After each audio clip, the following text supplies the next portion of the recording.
What's up, everybody? Welcome into the F6 Football Podcast.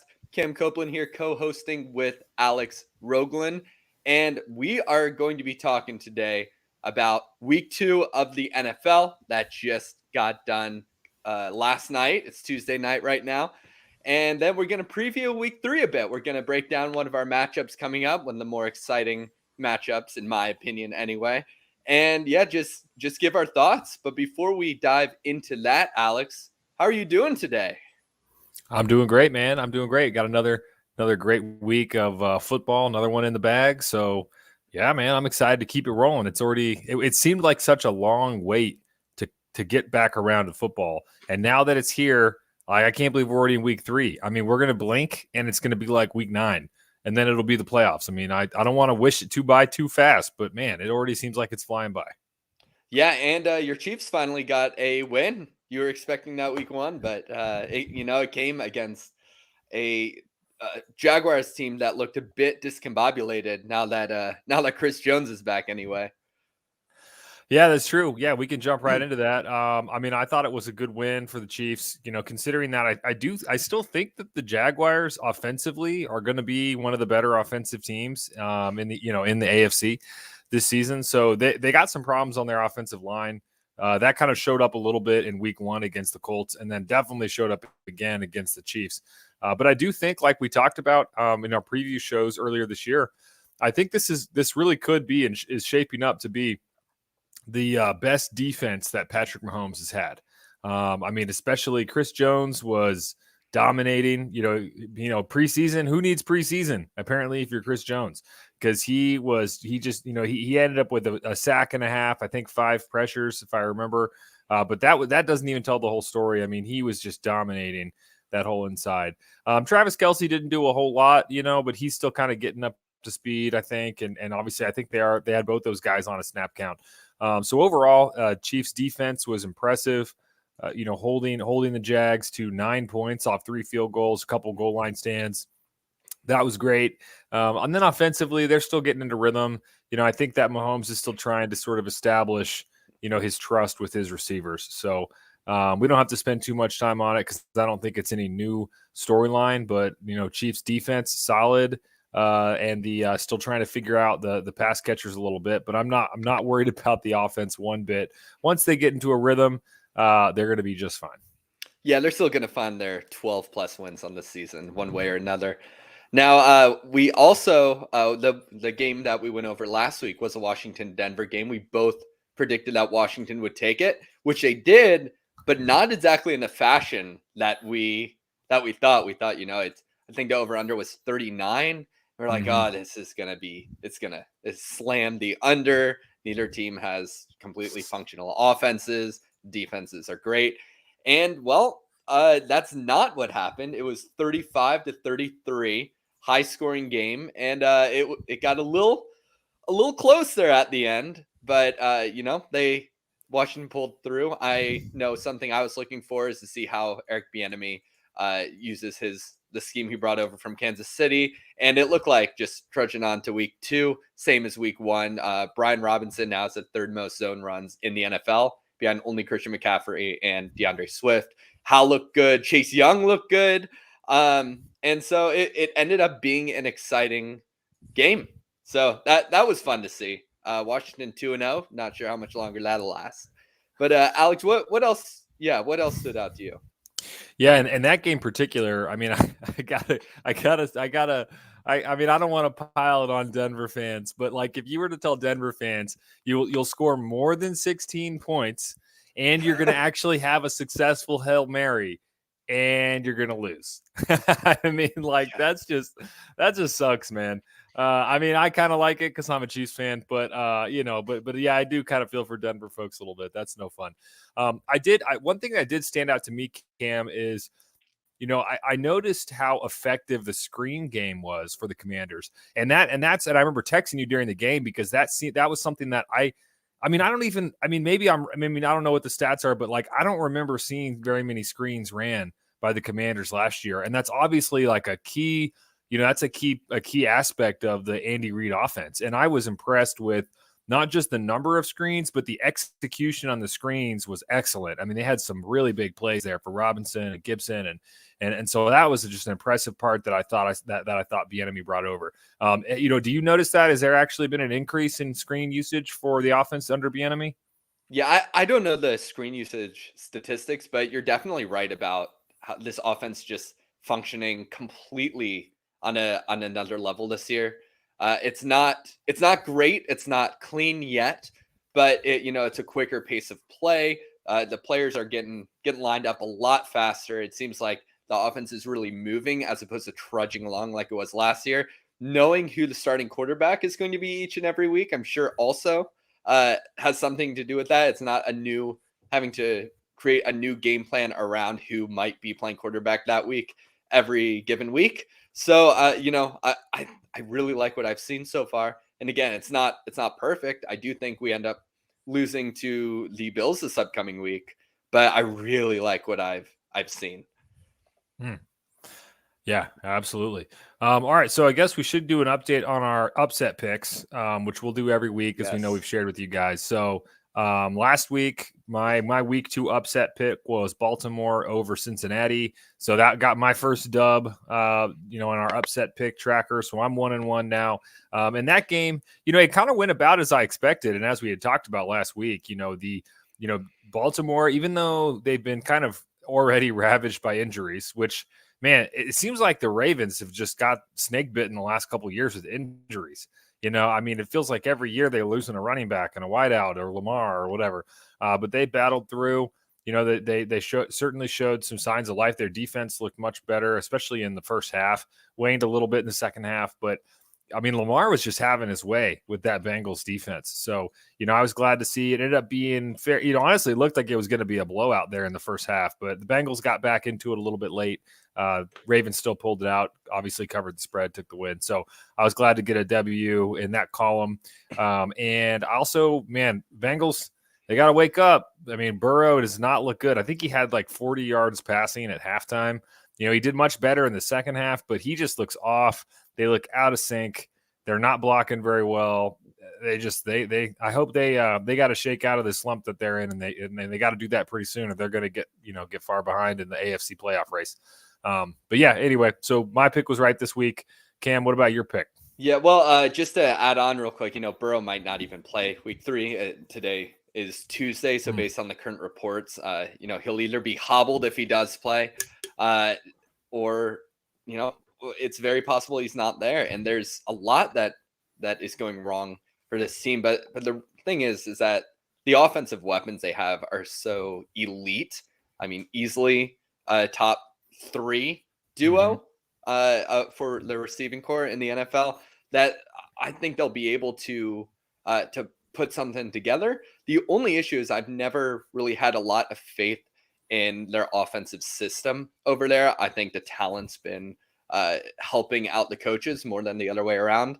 So with a hobbled Burrow, or I don't even recall their backup's name off the top of my head, but I don't know if they'll be able to game plan around that. Jake Browning. I was had to look it up. Yeah, I didn't know that either. I didn't know that either. Yeah. So yeah, a little concern for them. And unfortunately for you, as a Chiefs fan, you had a budding rivalry, and it's a little less fun when one team is significantly better than the other. I guess it's a good thing for you long run, but there's a lot of season more fun left to watch too. Yeah, there's a lot of season. The Chiefs Definitely. and Bengals don't play till week like 16, so there's a lot of season left for sure. All right, now my upset pick was Atlanta over Green Bay. I love Atlanta this year. I wrote about it in May, and I've been, just beating the drum for them this whole time. Now, Bijan Robinson won the game for them, hands down. I mean, he currently looks like the best running back in the NFL on a play-by-play basis. He's leading the league in 10-plus yard carries with 7. He's not even getting the full workload. Tyler Algier has actually had more carries than Bijan Robinson so far. They both, it's amazing how much this team runs the ball. Bijan and Algier are tied for 4th in the NFL in zone rushing attempts, and they're on the same team. It's kind of wild. They each have 21 zone attempts already. And Bijan Robinson, it's not just on the ground, but through the air. He has the highest yards after catch expected points added, fun stat there, of any NFL player with 10 or more targets. So, it's fun watching this team, even though they run a lot. Usually it's the air raid teams that are the most fun because every time he gets the ball, you just don't know what's going to happen. All you know is he's going to make 1 or 2 or 5 guys miss, and it's great. So I love seeing the 2-0 there for Atlanta. It's not going to continue like that the whole year. They're against Detroit this week, which is going to be, I think that's going to be a fun matchup. Amon-Ra St. Brown might not play. I think he might be trending towards playing, but he has that toe injury, and if he does play, I think it'll be a good matchup. I do think Detroit takes it, but looking forward to this upcoming week. I think there'll be some electric matchups. Yeah, I agree with that, Cam. I agree with that. I guess one other thought, on week 2 before we jump into the week 3 stuff. I do feel for Nick Chubb. That sucks. I honestly didn't realize his career yards per carry was number 3 all time, behind Jamal Charles, who still has that record. I forgot who the other one was. I don't know if it was Jim Brown, maybe, but it might have been Jim Brown and Jamal Charles. And then for career rush, yards per attempt, Nick Chubb was up there above 5 at like 5.3, I think. They showed that last night on the broadcast. So obviously an elite runner. And I mean, that first off, that was such a crazy game. That there's just like, with that, you had that injury, you had the Minkah Fitzpatrick injury, then the turnovers, like so many turnovers and sloppy play. And, I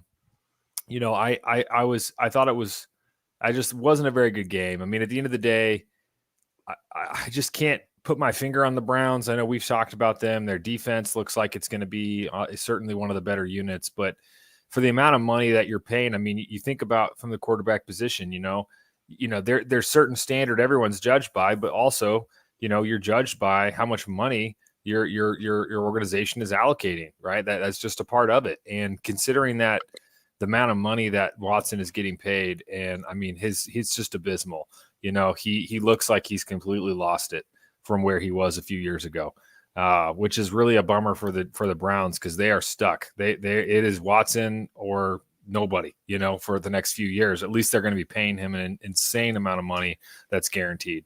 So if they cannot get him back to even competent level, I mean, right now he's bottom 5, at least to the eye test. They got to get him. They got to get him back above where he's even in the top. I mean, he needs to be a top 15. Theoretically, with that contract, he should be playing in a top 10, top 5 type of quarterback play. And so, until they can get him anywhere near that, they're in a world of hurt. Well, DTR has looked excellent in the preseason, right? Dorian Thompson-Robinson, rookie quarterback. So it'll be hard to bench $230 million. But real quick, I looked up the stat, and I understand why you didn't remember the guy who is number 1 all time in yards per carry, Marion Motley. No, he played for the Dolphins, right? In the 70s? Nope. 1946 fullback, average 5.7 yards per carry for the next 10 years. I was thinking of what was his name? Not. There was another Mercury. Mercury Morris was a running back with with Larry Zonka and the 70s Dolphins. So that's what I was thinking of. Anyway, go ahead. But yeah, Marion Motley, then Jamal Charles, and then Nick Chubb, and then Jim Brown. So you're right there. Yeah, that Jim Brown guy, he's pretty good. He's all right. All right. Now, before we get into week 3, I want to bring up a couple superlatives that I like to do each week. So we'll start with the expected points added. Now, for offense, just overall offense, we have Miami as number 1, and then the Packers for number 2. So their offenses looked good, granted not the most difficult matchups yet. And then for defense, it's no surprise for number 1 is Dallas. And then number 2, before a giant teardrop, is the Cleveland Browns. I'm sure that had something to do with that fun game last night. Couple more. The quarterbacks, Tua is number 1, as he was last week. So he's held that title. And number 2 in the league right now is Jordan Love. So, Jordan Love leading the Packers. That team is looking a lot better on a play-by-play basis than a lot of people would expect. Then just to add on to the Packers' love for wide receivers, it's Brandon Ayuk and then Romeo Dobbs. So you have the number 2 in EPA, number 2 in quarterback EPA, number 2 in wide receiver EPA. It's all this offense is looking pretty good. And then on the defensive side, all I wanted to bring up is there are 2 guys now. We talked last week about the guys who had over a 40% pass rush win rate, who played at least most of the game. And this week, there are only 2 guys who still on the whole season have over a 40% pass rush win rate with at least 10 pass rush snaps. Number 2 is Chris Jones. He came back in shape. He had a 40.7 pass rush win rate. Ridiculous. And now a guy I wanted to shout out, number 1 isn't even a defensive lineman. It's Ivan Pace Jr., rookie sensation, undrafted free agent for the Minnesota Vikings. Now, I thought this guy was going to be like a 3rd or 4th round pick, but he had such a weird skill set. He's 5'10". He's 231 pounds. So he's a dude for 5'10". And he had the highest Pro Football Focus pass rush grade in all of college football last year. Wow. He just wins. And he's 5'10", so no one drafted him. And not he must have that leverage, like at that height. Yeah. That must just, and he's obviously tremendously strong. And I wonder if he's just able to get up under the pad level of a lot of those offensive linemen. Exactly. And not only is he, did he make the 53-man roster as a UDFA, but he won the starting job, right? He's the guy who's on there in 2 linebacker sets. He's their designated blitzing linebacker. So big shout out to him. Him moving forward. I'm looking forward to watching him a bit more as the season progresses. All right, Alex, should we get into week 3? Yeah, let's do it. We do want to start with our upsets, and because then we can talk about those 2 games, and then we'll kind of get into some of the other games. I can't remember. Did I go first last week, or did you? I went first last week because I wanted Atlanta. All right, so I'll go first this week. So, obviously we're going to get into probably touch on quite a few of the games here, but my upset pick, we actually talked about one of these teams right now, but I am going to take the Tennessee Titans over the Cleveland Browns. So right now, looking at Fox Bet, right now the Browns are favored by 3, or I guess by 4.5. Looks like that line's moving around a little bit. But right now the Browns are favored. The game is in Cleveland as well, so that's obviously favoring the Browns there. But I mean, I know the Titans didn't look great in week 2. They looked pretty putrid in week 1. They looked better in week 2, which, I mean, a lot of that's reflective of how Tannehill is actually playing. But I just think about, I liked the Browns run game yesterday, even after obviously Chubb went down. I still think that they're going to have an effective running game. I think they have a good defense. So I don't think this will be a very high scoring game. Especially considering like we said about the Cleveland defense. But I got to see it from Watson. I still have a lot of question marks based on his play. And so I think the coaching, I think there is a coaching mismatch here. Obviously, for me, I think really favoring Tennessee. I agree. So I think that will, I really like what Vrabel does. And Vrabel I just really like him as a coach. And it seems like he has really maximized this Tennessee team over the last few years. Now they have made it to the AFC Championship game. They're in the playoffs pretty much every year. But when I look back at their squad, outside of Derrick Henry, right, when he's healthy, there's some other guys in there, sure, Kevin Byard, and they got some players, but compared to some of the other playoff teams that they've been playing against the last few years, I just think that Vrabel has consistently maximized what he gets out of these guys. And I even think that I think the Chargers were better than them, and they beat the Chargers in overtime. So I know it's not a huge line, but I think that Tennessee will go in there. I think it'll be a low scoring game. I think that Tennessee, is going to play that kind of tough as nails physical football. I think they'll find a way to pull it out. So give me Tennessee over Cleveland. Okay. I like it. This week it was a lot harder for me to choose an upset pick because I had a lot of conviction on the last 2 weeks for teams that I have been talking about a lot throughout the offseason. Miami, I took to win the division. I took them week 1. Atlanta, I took to win the division. I took them week 2. Now, we know a lot more about the teams. And so I created a little list of my options and I ran through the list. And now Tennessee over Cleveland, that was one of my potential options. I ended up just putting an X next to it because I don't think the offensive tackles of Tennessee can handle the defensive ends of Cleveland. And I think it could go either way. So I'm not going to put anything down on that. Then I got to the Rams, taking them over Cincinnati. But the line, it came out at 3 in favor of Cincy, and now it is starting to swing the other way. And if Burrow doesn't play, almost feels like cheating because there's no way Cincinnati is still going to be favored at that point. So there were 2 left. One is Pittsburgh over Las Vegas, but watching Pittsburgh last night was just they won, Painful. but it was pretty painful. And Las Vegas has the best pass blocking unit through the first 2 weeks. It was against the Broncos and Bills, which aren't the worst pass rushing teams either. So it's I ended up not going with that one.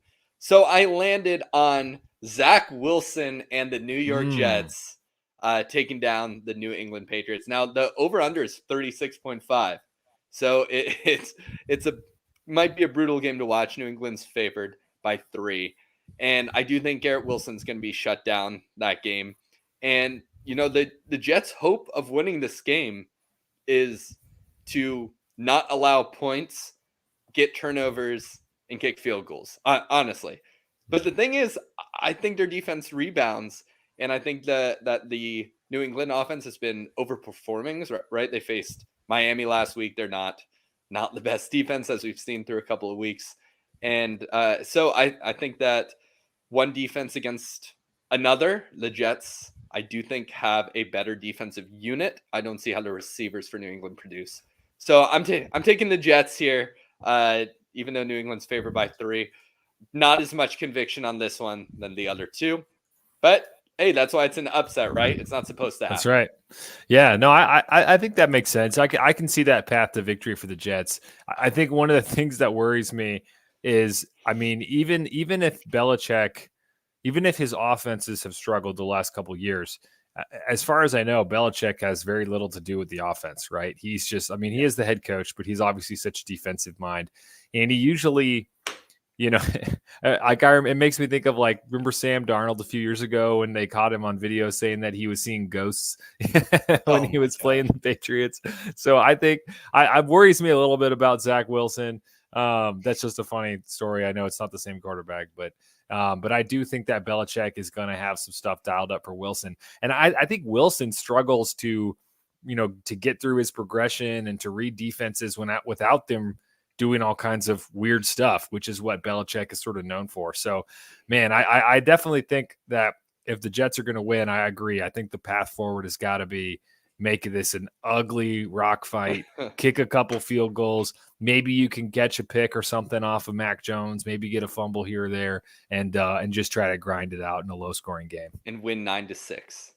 Yeah, most exciting football since 1950.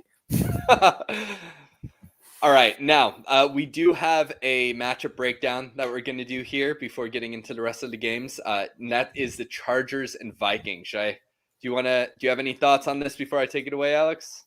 Yeah, I just wanted to say, I guess as we kick it off, and one of the reasons we picked this game to go over in detail this week is that I really think that neither of these teams have any business being 0-3. Pending, as long as there's not a tie, one of them's going to be 0-3, and their fans are going to be in full panic mode. And I think both of these teams are more talented than being 0-3. But someone's got to lose. So talk to us, Cam. Who do you think has an edge, and where do you think the teams can take advantage and make the other team be that 0-3 team? All right. So the Vikings and the Chargers. The game line right now, the over-under is 54.5, which is, I believe, the highest on the season so far. So Vegas thinks that these offenses are going to be dialed in, and the defenses, well, not so much. That leaves an implied point total of 27 versus 27 to be a tie, because I'm looking now, this has since changed, but it came out where the Vikings favored by 1 point, and then the odds dropped to even. So you couldn't even bet on one team to win. That's also why I didn't bring them up in the potential upsets. But now it is, I do see that the Vikings are favored by 1 again, but still, it should be a close game. Now, in terms of how these teams match up, the Chargers will start there. Their offense, now they got Kellen Moore from Dallas, right, over the offseason. And so far, their EPA is 5th in the league on offense, which is great. Their PFF offensive grade is 7th. So they still do have a good offense despite being 0-2. Now, with running the ball, they ran a lot week 1, and it's a pretty even spread of gap and zone. And their offensive line, they've been a bit better in zone so far. And Slater being back this year, Rashawn Slater, left tackle, that is, it helps tremendously, right? He's had only 1 pressure allowed. He allowed 1 pressure on 148 snaps so far. No quarterback hits, no sacks. But on the other side, Trey Pipkins, the right tackle, he's already allowed 2 sacks, and he only allowed 2 all of last year. And the interior offensive line is kind of underperforming based on, what they paid Corey Linsley, where they drafted Zion Johnson. So this line does need to step it up throughout the season, aside from Slater, who is a certified stud. Now, through the air, Herbert is airing it out more. I know Keenan Allen came out and talked about this in the offseason, saying he is being used differently than he has been the last couple of years, being used more downfield. And Herbert has the highest average depth of target he's had since his rookie year. Now, on the season so far, he's at 9.4. And last season, he was 6.9 average depth of target. So that was a bit underwhelming last year. But it's more fun. He's airing it out. And the other part about this offense is that their first-round rookie, Quentin Johnston, really isn't being used that much at all. And he was drafted ahead of Zay Flowers, ahead of Jordan Addison. And I liked him more than both of those players. But his utilization has been a bit odd when he's been on the field, and he hasn't really been able to play his way on the field as much. So we'll see if against a weaker defense going into week 3, he is deployed a bit more. Now, on the defensive side of the ball, they have kind of an interesting defense because last year they played a ton of cover 1 and cover 3 and had a higher rate of C2 man than C2 zone, which is interesting. Most teams did not have that. But they do, this year they've played a good amount of man and zone. Something interesting I noticed when watching their game against the Titans, they often tight pressed against Hopkins while playing either squat or off-man coverage on the other side of the field. So that was an interesting coaching decision right there. Not exactly sure why. Probably had something to do with the personnel he thought would be best against Hopkins. But, it has not been a good defense so far. Their EPA is ranked dead last in the NFL. And it is their defensive coordinator's first season, right? Derek Ansley was promoted from their defensive backs coach. So he's not done the best job yet, but we will see as the season progresses. Now, how does this compare to the Vikings? Well, the Vikings rushing, I can only describe it as unsuccessful. Without Dalvin Cook, their offense looks a lot less explosive on the ground. This season, over the first 2 games, they have 0 rushes of 10-plus yards. I mentioned earlier, Bijan himself has 7 rushes of 10-plus yards. This team has 0. And it was supposedly, they were supposed to play a lot of zone running, but they've been dialing up more gap runs for Madison. Now, he still has more zone, but it seems like they're just trying to get something going, and it's just not working. And, Darisaw had an ankle injury, and he came back, but Christian Darisaw, left tackle, he is very, very good when healthy, but moving, displacing 300-plus pound men when your ankle hurts might be a little more difficult. Now, they did draft Jordan Addison in the first round, right? They've been using him, but not as much as their wide receiver 2, KJ Osborne, which is surprising to some people, but their offensive coordinator, Wes Phillips, did come out this offseason and say that they have some difficult offensive concepts. And it's almost certainly why Addison hasn't been thrust into a full-time role. He had that monster touchdown on Thursday night against the Eagles. But I do think as the season progresses, he's going to easily work his way into that number 2 role. And they've been using him down the field, right? He has a 16.5 average depth of target. So this team is still airing it out. it's playing like they did last year, and hopefully Kirk Cousins can just keep throwing the ball to Justin Jefferson all day against this Chargers defense. And now, lastly, just to wrap things up, the Vikings defense, they've always played a lot of zone, right? In previous years, for instance, last year, they had the lowest cover one rate in the entire NFL. Now they went out and got Brian Flores, where you would expect more press man, but they've still been playing a lot of zone so far. And I think this is more to do with the personnel at his disposal than anything. They don't have the strongest defensive backs. And from what I saw in this last week, they play a lot. So they have a base 3-4 defense. So a lot of times they have 5 guys up on the line and then 5 defensive backs in zone, and they just have 1 linebacker on the field in the middle of the field. And I think that's a big reason why Philadelphia was able to really run on them so much. They don't have that heavy personnel in on many of their plays. So they do have Ivan Pace, upcoming star, but he's not going to do everything as a rookie, right? That's not his specialty as it is. So to recap, these teams are they don't have strong defenses, but they have a lot of weapons on offense. Everyone knows how good Justin Herbert can be when he airs the ball out. They all have these weapons. And I do think it's going to be a high scoring game. In terms of the outlook for this game, Alex, who do you think takes it? And do you have any other thoughts? Yeah, thanks for that breakdown, Cam. I do have some thoughts, and I got kind of a hot take for you. So I think that Brandon Staley's seat is already warm, and I think that I'm going to take the Vikings in this game because Chargers do Charger things.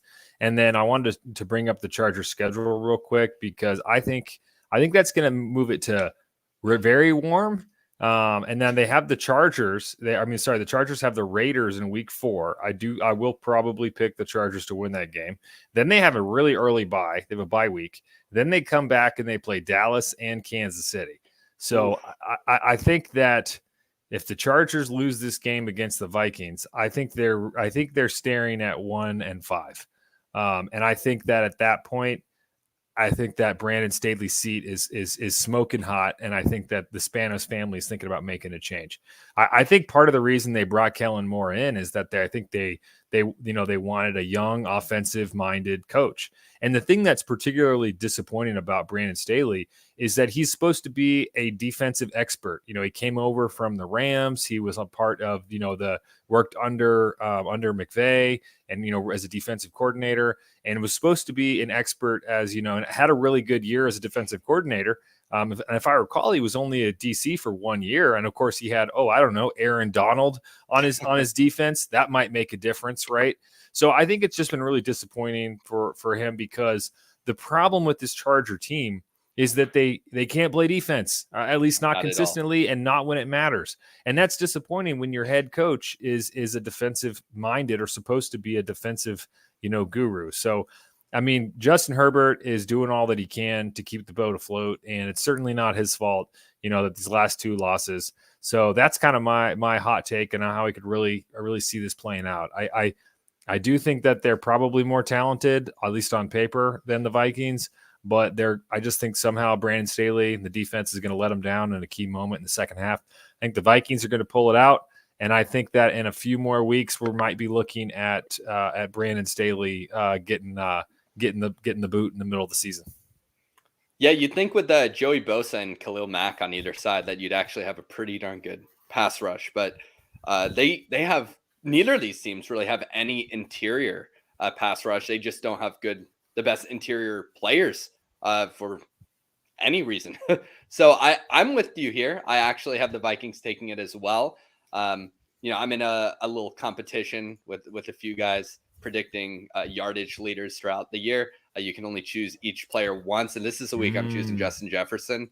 I think this might end up being his best week of the year, so I'm hoping to cash in on a big name there for a lot of yards. So we will, we'll see how it plays out. But I have the Vikings taking it as well. And this is one of those games that it's going to be so volatile, and it's supposed to be a close matchup. But either one of these teams could end up beating the other team by 3 scores or more. a couple mistakes here and there is going to do it. And I think this game will come down to whoever makes fewer mistakes on offense. Yeah, I think that makes sense, Cam. Absolutely. All right. Now, Alex, what other games are you looking forward to this upcoming week? Yeah, I think you actually already mentioned one of them. And when I was looking at the slate this week, I surprised myself that I was like, hey, when I saw Falcons and Lions, and I thought, hey, that actually might be a decent game. And I know you mentioned it earlier on the podcast, but that's a game that I'll surprisingly want to watch. I think that the Lions, obviously, I think the Lions, I think the Chiefs should have beat them in week one. They had a few things go their way, but is what it is. But nevertheless, I think they're certainly a talented squad. So I think it was disappointing for them to come back and have that home loss against the Seahawks in week 2. So I do think they're going to bounce back. And I do think that, kind of to your point about the Falcons, I mean, it feels kind of like the Falcons are playing with house money right now, other than maybe the, most excited Falcons fans. I don't think a lot of folks, just even casual fans, had the Falcons anywhere on their radar. And then you're looking at 3 teams in the NFC South, all 2-0 right now. So, the Falcons are right in the thick of things. And so I think they will come out and probably put together a good game plan, AKA give the ball to Bijan Robinson a whole lot. And so I think that actually looks like it's a decent game. Right now, Lions are favored. They're at home, so they're favored by 3.5, or between 3.5 and 4.5. So I think it'll actually be a close one. Should be a decent game. Yeah, I'll be honest. I really wanted to take Atlanta again, just because I think I've liked them more than most Falcons fans. But I can't do that 2 weeks in a row. I do think the Lions take this, even without Amon-Ra St. Brown. It'll be more difficult, but it'll be fun either way. Hopefully they can get Jahmyr Gibbs more involved. Another matchup I just wanted to talk about is that Packers-Saints matchup. I really thought that the Saints would be favored, and I wanted to take the upset for the Packers, but the Packers came out as 2-point favorites. I guess people are intelligent when it comes to sports betting. You would have guessed. And by people, I mean Vegas. So, I do think the Packers take this. I think they cover the spread pretty easily, because even though the Saints are 2-0, I think they've played some very, very sloppy ball against both their matchups so far. It was, I believe, Tennessee week 1 and then Carolina this last week. I think even decent performances by their opponents would have beat them. So even though they're 2-0, I'm still liking my pick of the Falcons to win the division over the Saints. And then the Bucks are looking good. They're actually looking. Baker Mayfield is looking good, surprisingly. Now they are playing the Eagles. Is that right this week? Yeah, and they are only projected to lose by 5 points. I would bet that the Eagles cover that spread. I think the Eagles figure things out a little bit in the passing game because, well, they have to. They're too good not to. They have too good of an offensive line, too good of weapons, and too much money invested in their quarterback for the passing game not to work out. So I do think they pull it together this week and have a pretty good performance against the Bucks. Yeah, that has been a surprising team. The Buccaneers, certainly. I think we thought they were going to be. I think there was all those videos of Baker Mayfield missing like wide open guys in training camp by like 10 yards. Maybe those things were a little overblown. Who knows? Because he certainly is putting together a much better performance. It's just the NFL is just a crazy place. Baker Mayfield looking good, balling out on the Bucks, while Deshaun Watson makes like 10 times more money and looks terrible on the Browns, even after they gave up all that stuff to get him. So, sometimes you just can't win. All right, so I wanted to give you another thing that we've been doing, each week is I've been giving you, as we've talked about the games, my dumpster fire game of the week, and the dumpster fire game is. This is the game that I will not watch. So we talk about what we like to watch, talk about what I don't want to watch. Sometimes sometimes it's a game that ends up being better. But my dumpster fire game for this week is going to be in the 4:00 slot on Sunday. Carolina Panthers, Seattle Seahawks. The Panthers. Really? I don't want to watch that game. I won't be watching that game. I watched a little bit of the Panthers Saints, it kind of felt like it was like JV. Like first off, I thought that was weird. Monday night, I remember a few years ago, Cam, when they had a doubleheader, they would start the first game. We're on the East Coast. They'd start the first game at like 6:00 or, and start the second game at like 8:30 or something, or maybe even 9. Yeah, they're doing it again this week. That was great. Well, what's weird is they have them overlapping though. Yeah. So this week, I just don't understand that. Like why, if you're going to do a doubleheader, why not make them where you don't have the games overlapped? Because I don't know what everyone else did. Yeah, you can watch one on an iPad and one on the TV or whatever. But I watched the first, hour of the Saints and the Panthers and went, meh, and then flipped over and watched the Browns and the Steelers, even though that was kind of an interesting game too. So anyway, from what I saw, the Panthers just look, there's no weapons for Bryce Young.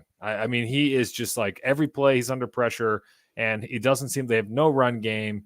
At least it doesn't look like it. They don't have receivers. They just look like they don't look good.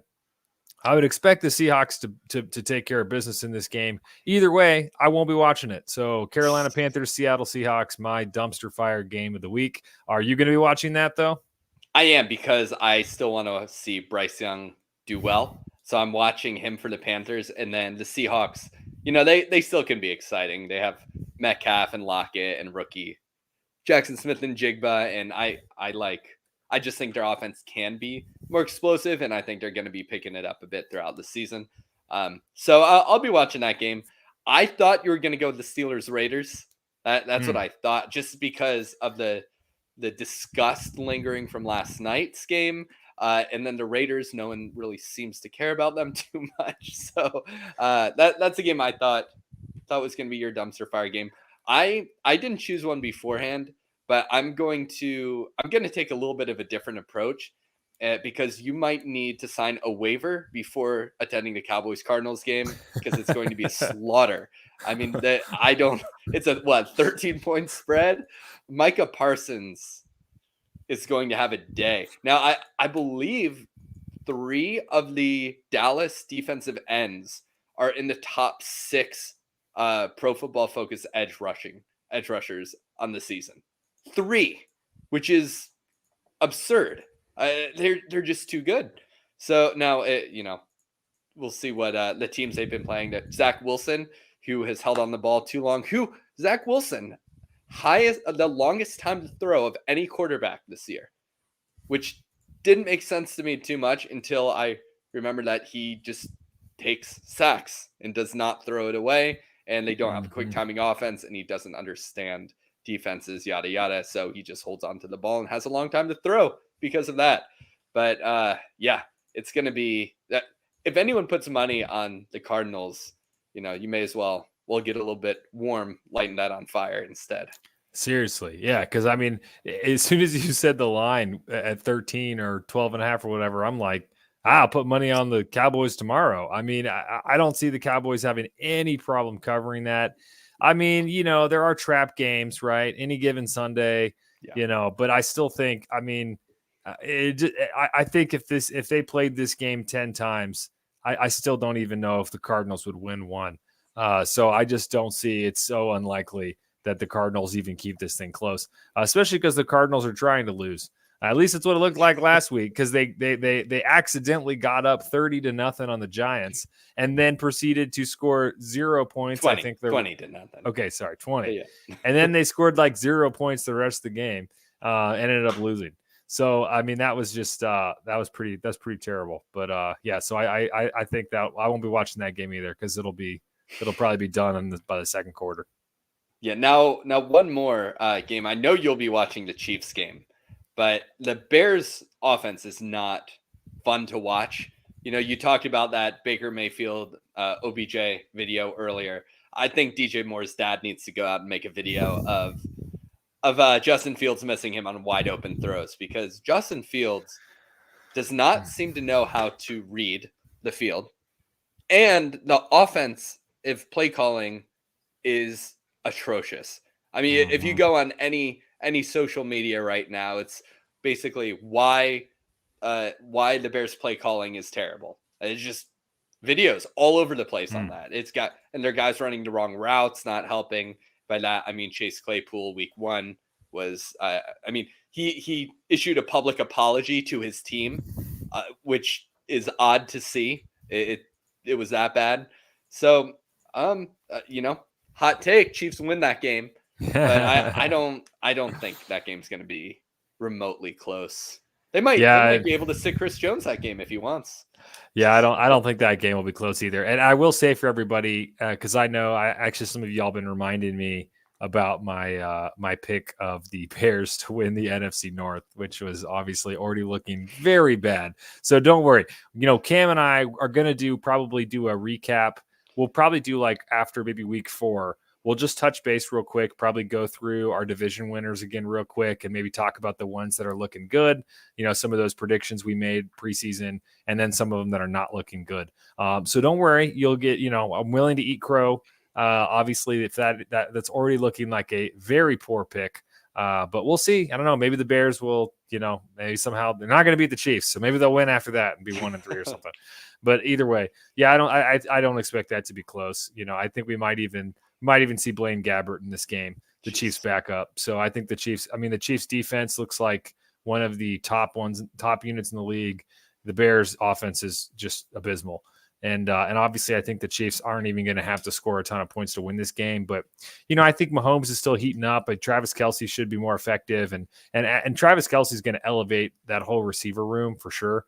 Obviously pulling some of the double teams and things and getting those guys more open. So I still think we're going to see more from I think we'll see more from Sky Moore and Rashee Rice and MVS. And I think the Chiefs will have no problem taking care of business in that game. Yeah. And you saw it last game with Kelce on the field.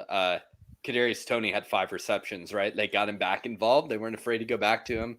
Mm-hmm. So I know people were calling for his head after week 1, but I'm glad to see that they didn't just indefinitely bench him, because he does have talent. Yep. All right, Alex, is there anything else you want to cover leading up to this week? Anything else you're excited about?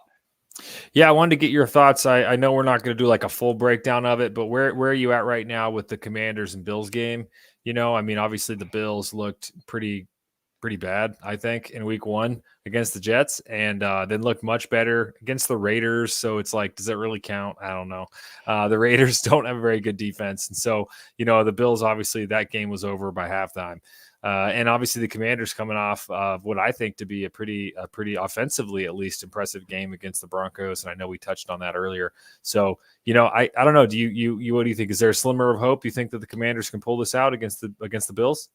I do not think they can pull it out against the Bills. I do think there's a slimmer of hope. Going into the season, I was thinking this game might, if I have something I need to do, a vacation I'm trying to plan, maybe schedule it for week 3 of the NFL season. But, from what we saw from the Bills week 1 and what we saw from the Commanders week 2, I think it's possible. It's going to take a lot. I think if they play this game 10 times, the Bills win at least 7 of them, maybe 8. So, I don't have a full breakdown for you. I just think that Josh Allen is currently greater than Sam Howell, and a lot of the pieces around them. We have Terry McLaurin and Jahan Dotson. They have Stephon Diggs. It's a lot. They're different offenses. They run a lot of 12 personnel. We're running a lot of 11, and we lost Logan Thomas, who we think is excellent, apparently. But I hope he recovers quickly. That was a brutal hit. Did you see the hit on Logan Thomas? I did, and I saw the same guy who saw Jacoby Myers the week before. Oh no, I didn't see that. But I was going to say what I was impressed about the hit on Thomas was that, he officially got ruled a concussion, didn't it? Yes. Yeah. Well, I was going to say, but what was crazy about that is that he caught it, like, and it was crazy because his arms, as he got hit, it was like his arms locked up, but like he held on to the ball. And that was particularly, I don't know if impressive is the right word, because I don't want to make it sound like I'm taking it, lightly that he got a concussion, because that obviously, certainly hope a quick recovery for him. Obviously that's, for paramount, but subconsciously being able to hang on to that football, that was amazing. We've seen other guys take concussions and, not be able to even come close to hanging onto a football. Yeah. So, because the thing that really sucks about it is, like, let's say that he gets that concussion there and he drops it. They didn't call a penalty on it, so it's like that's a you don't get the touchdown and he gets a concussion. Obviously, I'm not saying that a touchdown is worth a concussion or anything like that. But I'm just saying that was impressive that that in that moment he was able to hang on to that ball. And obviously hope for a speedy recovery for him. Yeah, and again, it was Kareem Jackson who hit Jacoby Myers week 1, and he got fined almost $15,000 for it, and then he hit Logan Thomas week 2, and I did not recall this, but he did get ejected from that game as well. Oh, he did. So I see 15 hours ago he avoids suspension, not expected to be suspended. So hopefully he's at least not trying to play dirty. He can learn a bit from this and turn it around. But right now, there aren't many people in the NFL who seem to like Kareem Jackson, rightfully. Sean Payton is past the Bounty Gate stuff, right? This isn't like Bounty Gate 2.0, right? I hope so. We got to make sure. We got to make sure that we put Patrick Mahomes in bubble wrap whenever the Chiefs and the Broncos play. Yeah. All right, now as we do right before closing out the show, our last thing is I want to touch on any games that we have not gone over yet. I'm looking through these, and first Thursday night, Giants 49ers. That I do not think that is going to be a close game whatsoever, especially after what we've seen from the Giants this season, even though they made that comeback, and Saquon might not even play. So it's going to be pretty one-sided. Any thoughts there? No. Yeah, I was going to say, I'm looking at the games we hadn't touched on. I don't think that's, sometimes it might, the only way it could be closer than what's expected is sometimes these Thursday night games are low scoring and they're kind of ugly. Guys are still usually recovering. They're not really, they're not really fully recovered. And so a lot of times you'll see teams are just trying to, especially road teams, on Thursday night. I just trying to get in there, take care of business and get out of there as quick as they can. Yeah. So I don't expect, I don't really expect a super high scoring game. I think that the Niners will control it and take care of business pretty easily. Okay. Yeah, I agree. And then there are two other games that we have not discussed yet. Broncos, Dolphins. I think Dolphins take this one rather easily. And then the Colts and Ravens. Now, I was just looking up if Anthony Richardson is expected to be back. It says that he is likely out so likely out week 3. So I'm not looking forward to watching the Colts offense without Anthony Richardson. I think Baltimore takes that one pretty handily. Yeah, I think so too. I don't expect Baltimore to really have issues with the Colts. I do think that what I'm looking at for sure in that playoff race and in the AFC North is, if the Ravens win this game and the Bengals, if Burrow doesn't play and they lose to the Rams, that's already they're going to be behind by 3 games, behind the Ravens. Yeah. That is going to be a brutal hill to climb. Do you remember last year, the Ravens lost a bunch of really close games, like especially early in the season, games they should have closed out. Like, remember, the Dolphins came back and had won on a last minute play, so like last year, the Ravens blew a bunch of fourth quarter leads, or it would have been much more competitive later in the year, as they were, fighting the Bengals. And so I'm definitely keeping an eye on that. I think that it certainly feels like if the Ravens win and the Bengals lose, it's going to be a near stranglehold this early in the season. So I was just going to say it's crazy because the Ravens offense has not looked as good as people expect, especially with Lamar Jackson not hardly running the ball compared to what he used to. Yep. Yeah. Agreed. One other game I think we also, I think forgot to talk about, don't know how exciting it is, the New Orleans Saints and the Green Bay Packers. I don't know what else to say. Yeah, it'll be okay, I guess. Yeah, I brought it up briefly with when talking about how successful the Packers have been on offense with Jordan Love thus far. People love talking about how the Packers track record. He's going to be a Hall of Famer. he's looked good. He's looked good. So can't rule anything out yet. I do think the Packers take this one over the Saints, though, who I was saying have looked quite a bit worse than their win record would indicate. Mm-hmm. All right, Alex. Well, it's been a lot of fun getting together with you and talking some football. You want to tell the lovely ladies and gentlemen out there where they can find this podcast? Absolutely. It's been a lot of fun, Cam. So as we mentioned earlier, I mean, this is the F6 Football Podcast. We are made by fans, Cam and I, and other fans who bring in the show, and we make it for fans. A lot of our vision for this podcast is to give you some analysis, but also have fun and, just talk about the games like fans talk about the games. There's so many podcasts out there that, are all polished and I don't know, maybe, there's things they can and can't say because they're members of the media and all that. We don't have any of that stuff. So we just talk about it the same as if we're sitting on the couch, having some drinks and eating some food and watching some football. Right. So either way, that's what we talk about here. So you can find our live shows on YouTube, which, of course, for those of you that are watching right now, and you can also, of course, the next day, we also post, everything on the audio feed. We're on Apple, we're on Google, we're on Spotify, we're on all those awesome platforms. So make sure that you give us a 5-star review, give us a like, give us a subscribe, whatever that is. All that helps us to continue to expand the show as we continue to morph this thing into really a community focused, really just a lot of football fans having a good time. Yeah, guys. Thanks for catching up with us this week. We will see you next week for another breakdown and another preview going into week 4. Peace.